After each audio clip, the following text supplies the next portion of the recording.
மண்ணுக்கும் மக்களுக்கும் வணக்கம். பொதுவாக ஆடியோ லான்ச்சில் பேசலாம், கொஞ்சம் கலகலன்னு பேசலாம், படத்தை பற்றி பேசலாம், இசையை பற்றி பேசலாம். ஒரு படத்தை பார்த்துட்டு இமீடியட்டாக ஒரு விஷயத்த சொல்லும்போது, அதுவும் இந்த மாதிரி ஒரு பெயிண்ட்லான ரியாலிஸ்டிக் ஸ்டோரியை பார்த்துட்டு பேசும்போது அது எப்படி பேசுறது, எங்கேருந்து ஆரம்பிக்கிறது, யாரை பாராட்டுறது. ஏன்னா ஒரு பேஸ்ட் ஆன் ட்ரூ ஸ்டோரி, அதுவும் ஒரு ஒரு எளிய மனிதனோட, ஒரு திறமையான ஒரு மனிதனோட கதையை எடுத்து பேசும் பொழுது டக்குன்னு நம்ம கடந்து போயிட முடியாது. இந்த படத்தை தயாரிச்ச தயாரிப்பாளருக்கு நான் கைத்தட்டணும், தாழ்மையா கேட்டுக்கிறேன். ஏன்னா இன்னைக்கு வியாபார நோக்கத்தோட படங்கள் எடுக்கப்படுது.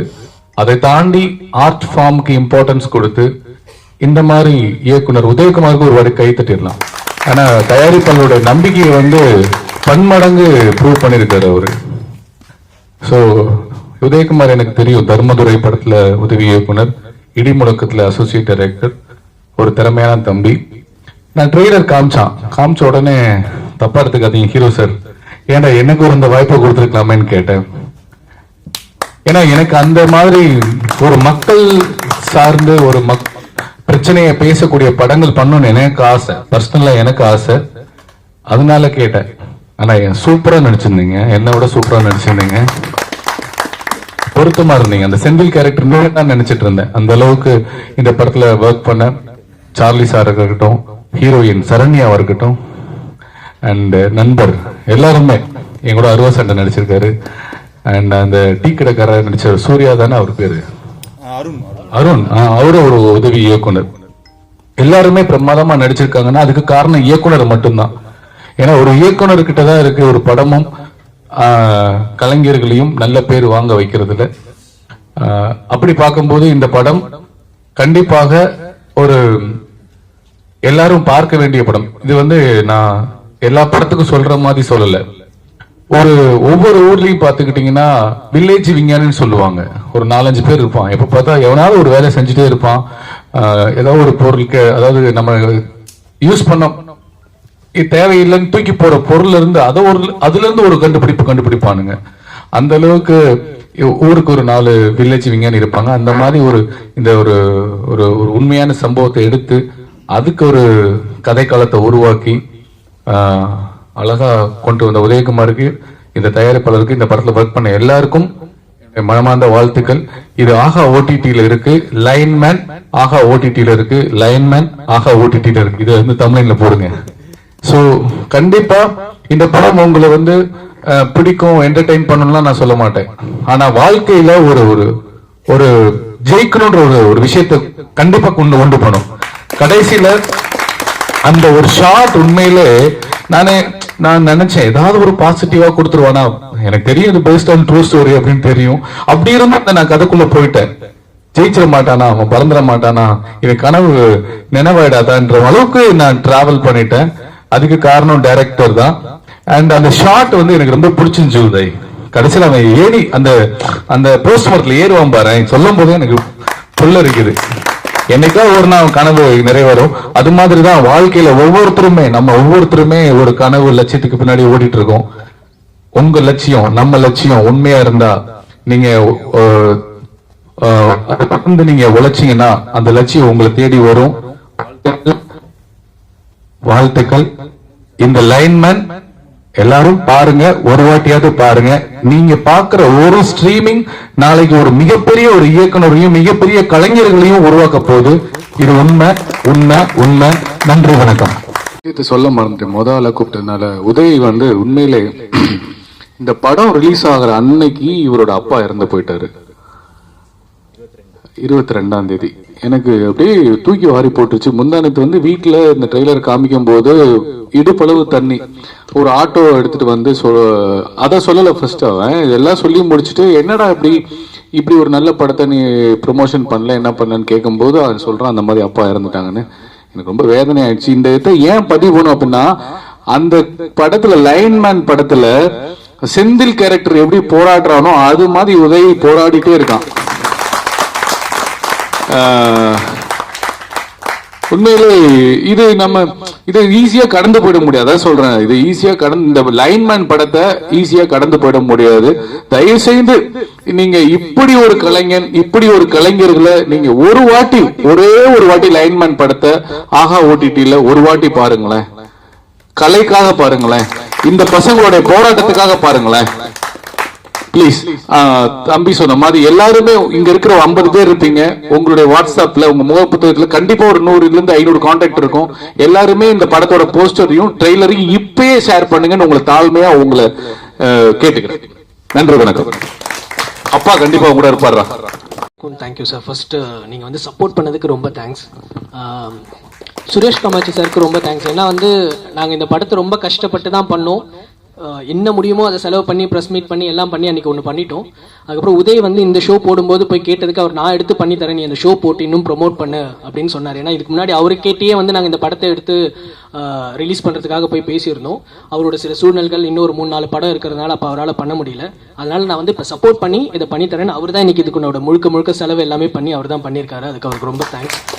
ஸோ அதுதான் இந்த சின்ன சின்ன சப்போர்ட் இருக்கு இல்லையா, இதுதான் ரொம்ப முக்கியம். இந்த படத்தில் நடித்த யாருமே சம்பளம் வாங்கலை, ஒர்க் பண்ண யாருமே சம்பளம் வாங்கலை, அதுதான் உண்மை.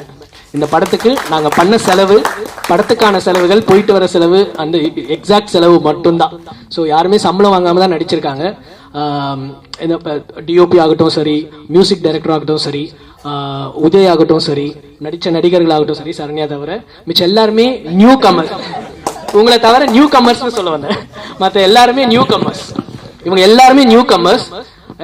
இது ஏன் வந்து இதை சப்போர்ட் பண்ணோம் அப்படின்னா, நான் வந்து உங்களுக்கு மட்டும்தான் தெரியும், மற்ற பேருக்கு தெரியாதீங்க. நான் வந்து இதுக்கு முன்னாடி நிறைய ஓடிடி சேனல்ஸில் ஹெட் பண்ணியிருக்கேன். ஸோ எனக்கு வந்து அதனோட கஷ்டங்கள் தெரியும். நான் ஒரு அசிஸ்டன்ட் டைரக்டராக இருந்திருக்கேன்.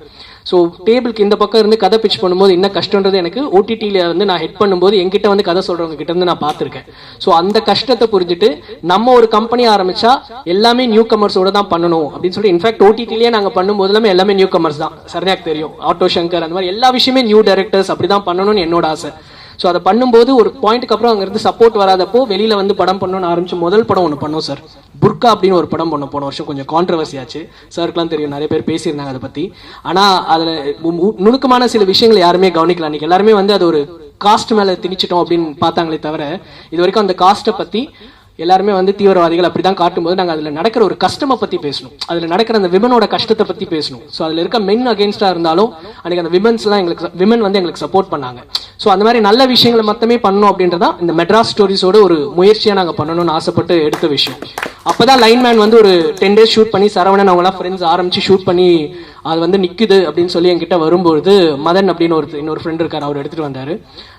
பார்த்துட்டு சரி கண்டிப்பாக நம்ம இதை பண்ணலாம், ஏன்னா நமக்கு என்ன பண்ணணுமோ கதைகள் பண்ணணுமோ அதுக்கான ஒரு ஸ்பேஸ்ல இருக்கு. ஒருத்தங்க கஷ்டப்படுறவங்க மேலே வரதுக்கு நம்மளால என்ன பண்ண முடியுமோ அதை பண்றதுக்கான கதையே இருக்கு, அதுவே கதையா இருக்கும்போது அதை பண்ணலாம் அப்படின்னு. இந்த உண்மை செந்தில் இன்னும் கஷ்டப்பட்டுட்டு தான் இருக்காரு. அவர் இன்ஃபேக்ட் வந்து இந்த படம் முடிஞ்ச உடனே எனக்கு ப்ரெஸ் மீட் முடிச்ச உடனே சொன்னார் எங்ககிட்ட, நான் வந்து இந்த வாட்டி நடந்து வர போறேன் ஊர்ல இருந்து, அதுக்கு எவ்வளவு சப்போர்ட் வருதுன்னு நான் பாக்குறேன் அப்படின்னு சொல்லியிருக்காரு. ஏன்னா செந்தில் கண்டுபிடிச்ச அந்த ஒரு விஷயத்துக்கு அங்கீகாரம் 2014லயோ 15லயோ கிடைச்சிருந்தா இன்னைக்கு நம்ம சைனால இருந்து அந்த விஷயத்தை இம்போர்ட் பண்ணவே வேண்டாம். நம்ம கிட்டேயே நம்மளோட விஞ்ஞானி இருக்காங்க, ஆனா அதை மறந்துட்டாங்க. கவர்மெண்ட் கிட்ட போய் சொல்லும் போது, அவர் போய் செக்ரட்டரியேட் போகும்போது அவரை வந்து இழிவுபடுத்தி அந்த விஷயத்தை தூக்கி வெளியில போட்டு அவரை அவமானப்படுத்தி அமிச்சாங்களே தவிர யாரு என்ன எதுக்கு போறாங்க என்ன பண்றாங்கன்றது தெரியல. அது மேல இருக்கவங்களை தப்பு சொல்லாமா, இல்ல போற அந்த சிஸ்டம்ல வந்து கீழே இருந்து மேல போகும்போது அந்த சிஸ்டம்ல இருக்கவங்களை தப்பு சொல்லாமா, எதுவுமே நமக்கு தெரியாது. அதுதான் உண்மை. ஸோ இந்த மாதிரி கஷ்டப்படுறவங்க நமக்குள்ளேயே இருக்காங்க. ஸோ இதை வந்து நம்ம எப்படி எடுத்துட்டு வந்து வெளில சேர்க்க போறோம் அப்படின்றது தான் இந்த வந்து ஐ திங்க் எல்லாருமே அதை நம்ம சுற்றி இருக்கவங்களை பார்க்கணும். இந்த படத்தை பார்க்காம படத்தை தாண்டி நம்ம சுற்றி இருக்கவங்களுக்கு நம்மளால என்ன முடியுமோ அந்த ஹெல்ப்பை நம்ம பண்ணோம்னாலே நம்மள மாதிரி கஷ்டப்படுற எல்லாருமே மேலே வந்துருவாங்க அப்படின்றது தான் எங்களோட நோக்கம். ஸோ கண்டிப்பாக நம்ம இதை வந்து ஒரு பெரிய விஷயமா எடுத்துட்டு, நம்ம ஊரில் நிறைய பேர் இருக்காங்க, அவங்களுக்கு என்ன சப்போர்ட் பண்ணுமோ பண்ணும். இந்த செந்தில் பண்ணும்போது நீங்கள் எல்லாருமே எங்களுக்காக வந்து சப்போர்ட் பண்ணி அன்னைக்கு ஒரு போஸ்ட் போட்டு அது கொஞ்சம் கவர் பண்ணி கொடுத்தீங்கன்னா, அந்த செந்திலுக்கு அதனால ஒரு லைஃப் வந்தது அப்படின்னாலே அது ஒரு பெரிய விஷயமா இருக்கும் அப்படின்னு நினைக்கிறேன். அந்த செந்தில் இந்த ஒரு கண்டுபிடிப்பு மட்டும் இல்லை, இன்னும் நிறைய கண்டுபிடிச்சு வச்சிருக்காரு. செந்தில் மாதிரி இன்னொரு 10 பேர் இருக்காங்க, அவங்க ஒரு சின்ன யூனியன் மாதிரி ஆரம்பிச்சிருக்காங்க. தமிழ்நாட்டில் இவ்வளவு பேர் இருக்காங்க, ஆனா யாருக்கும் தெரியாது, கவர்மெண்ட்டுக்கு தெரியாது, கவர்மெண்ட் பார்க்கல. இதுதான் உண்மை. ஸோ இது எப்படி போய் கவர்மெண்ட் கிட்ட ரீச் ஆக போகுதுன்னு தெரியல. இந்த படத்தை எடுத்துட்டு போய் விற்கும் போதே நாங்கள் வந்து இன்ஃபேக்ட் நான் ரொம்ப ஓப்பனாகவே சொல்றேன், இன்னைக்கு இருக்க எக்ஸிஸ்டிங் கவர்மெண்ட் கிட்ட போய் நாங்கள் வந்து அப்ரோச் பண்ணோம். கவர்மெண்ட்னா கவர்மெண்ட் ரன் பண்ற சேனல்ஸ் கிட்ட போய் அப்ரோச் பண்ணோம். இதை பண்ணா பழைய கவர்மெண்ட் பண்ணாத ஒரு விஷயத்த பண்ணும்போது அட்லீஸ்ட் இதனால ஒரு சின்ன விஷயங்கள் இருக்கும் அப்படின்னு சொல்லிட்டு அப்பயும் சப்போர்ட் வரல. அதுதான் உண்மை. இதை தெருவா எல்லா பிளாட்ஃபார்ம்லையும் எடுத்துட்டு நான் அலையும் போது எல்லாருமே கேட்பாங்க, நீ ஒரு பிளாட்ஃபார்ம்ல ஒர்க் பண்ண உன்னால இந்த படத்தை விற்க முடியல அப்படின்னு. ஆனா அதுதான் ரியாலிட்டி, விற்க முடியல. ஸோ கடைசியா ஆஹா வந்து கவிதா அப்படின்றவங்க ஹெட் பண்றாங்க, பழைய நீண்ட நாள் நண்பர் அப்படின்றதுனால அவங்க வந்து சரி ஓகே நீங்க வாங்க நம்ம பண்ணி முடிச்சு தரோம் அப்படின்னு சொல்லி ஆஹாலையும் ஒர்க் பண்ணியிருக்கேன், ஆஹாவே ஹெட் பண்ணியிருக்காது முன்னாடி. ஸோ அவங்க நீங்க வாங்க அப்படின்னு அந்த ஒரு ஃப்ரெண்ட்ஷிப்காக இதை முடிச்சு இன்னைக்கும் நஷ்டத்துல தான் ரிலீஸ் பண்ணியிருக்கோம். ஆனா இந்த படத்தை வெளில எடுத்துட்டு வரோம். ஏன்னா இதுல ஒரு 4 பேரோட லைஃப் இருக்கு. புது ஹீரோ இருக்காரு, புது மியூசிக் டைரக்டர் தீபக் இருக்காரு, டிஓபி இருக்காரு, டைரக்டர் இருக்காரு. அட்லீஸ்ட் அவங்களுக்காகவாது இது வெளில வரணும் அப்படின்னு சொல்லி எடுத்துட்டு வந்தது. ப்ளஸ் அந்த செந்திலுக்காக இது வெளியில வரணும் அப்படின்னு எடுத்துட்டு வந்தோம். ஸோ இதுக்கு கண்டிப்பா நீங்க எல்லாருமே சப்போர்ட் பண்ணணும். Thank you so much. அண்ட் நீங்க இருக்க எல்லாருக்குமே தேங்க்யூ. தேங்க்யூ உதய். அண்ட் உதயோட அப்பா இன்னைக்கு பிரஸ் மீட் முடிஞ்ச உடனே ஈவினிங் இறந்துட்டாரு. அது ரொம்ப ரொம்ப ரொம்ப ரொம்ப கஷ்டமான ஒரு விஷயம். எந்த டேரக்டருக்குமே அது நடக்கக்கூடாது. அவனோட வாழ்க்கையோட முதல் படம் ரிலீஸ் ஆகும். இந்த வாழ்க்கை ஃபுல்லா மறக்கவே முடியாது. எத்தனை படங்கள் பண்ணாலும் அது மறக்கவே முடியாது. ஸோ அந்த ஒரு விஷயத்துக்காகவாவது நான் வந்து உதய்க்கு நல்லா சப்போர்ட் பண்ணணும் அப்படின்னு சொல்லிட்டு கேட்டுக்கிறேன். Thank you so much. இந்த படத்தோட ஷோ வந்து ஆல்ரெடி நாங்கள் 21 ப்ரெஸ் ஷோ முடிச்சாச்சு. அப்போ எனக்கு வந்து எக்ஸ்பீரியன்ஸ் இல்லை, என்னையே உள்ள விடலை. ஏன்னா நான் கேட்கும்போது உள்ள சீட் ஃபுல் ஆகிட்டுன்னு சொன்னாங்க. அப்புறம் நண்பர் தான் வந்து அவர் கோ ப்ரொடியூசர் உள்ள விடுங்க அப்படின்னாங்க. ஏன்னா ஒருத்தரையும் போய் நான் கோ ப்ரொடியூசர்னா நம்ப கூட மாட்டாங்க. அப்படி ஒரு சூழ்நிலை. நான் இந்த படம் ஒன்று பண்ணியிருக்கேன் அப்படின்னு சொல்லி இப்போ ஊரில் நான் வந்து நெஞ்சில் தட்டி சொல்லலாம். ஏன்னா அதுக்கு வந்து ரொம்ப ஹெல்ப் பண்ணது வந்து சூரிய நாராயண் சார் தான். ஏன்னா நாங்கள் வந்து இதுக்கு முக்கிய காரணம் வந்து என்னோட நண்பன்.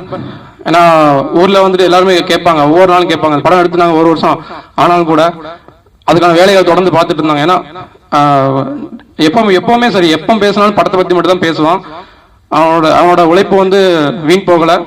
ஏன்னா இப்போ நாங்கள் போயிட்டு சுரேஷ் காமாட்சி சார்ட்ட வந்து தேங்க்ஸ் சொல்லி ஆகணும். சார்ட்ட போயிட்டு நாங்கள் இந்த மாதிரி சார் படம் பார்த்துட்டு கால் பண்ணாங்க. டைரக்டர் கால் பண்ணி இந்த மாதிரி தம்பி படம் நல்லா பண்ணியிருக்கீங்க அப்படின்னு. நாங்கள் யாருன்னு 3 மாதம் முன்னாடி போட்டு காமிச்சிட்டோம். இப்போ ஃபைனல் அவுட் பார்த்துட்டு ஆகலை பார்த்துட்டு நல்லா இருக்கு அப்படின்னு சொன்னாங்க. இப்போ நேரில் போய் வாழ்த்து பெற போனோம். போகிறப்போ சார் சொன்னாங்க, இந்த மாதிரி ஏன் நீங்கள் ப்ரொமோட் பண்ணல அப்படின்னாங்க. சார் இது ஆகலை பண்ணியாச்சு சார், ஏற்கனவே ப்ரெஸ்ஸோ ஒன்று பண்ணிட்டோம் அப்படின்னோம். இல்லை நான் இது கொஞ்சம் பூஸ்ட் பண்ணுறேன், நீங்கள் போயிட்டு நீங்கள் பண்ணுங்கன்னு சொல்லி சார் வந்து அவங்க தான் எங்களுக்கு ஒரு ஆதரவு பேசினாங்க. சார் நிகழ்ச்சி ஏற்பாடு பண்ணி கொடுத்தாங்க. அதுக்கு ரொம்ப தேங்க்ஸ். இப்போ இதுக்கு மேலே எனக்கு வேறு என்ன பேச தெரியல.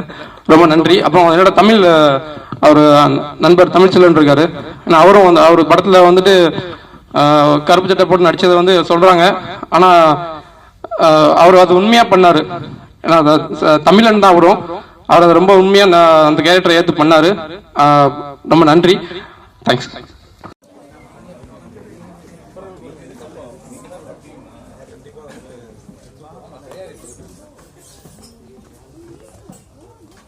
வாங்க தம்பி, வாங்க நண்பா.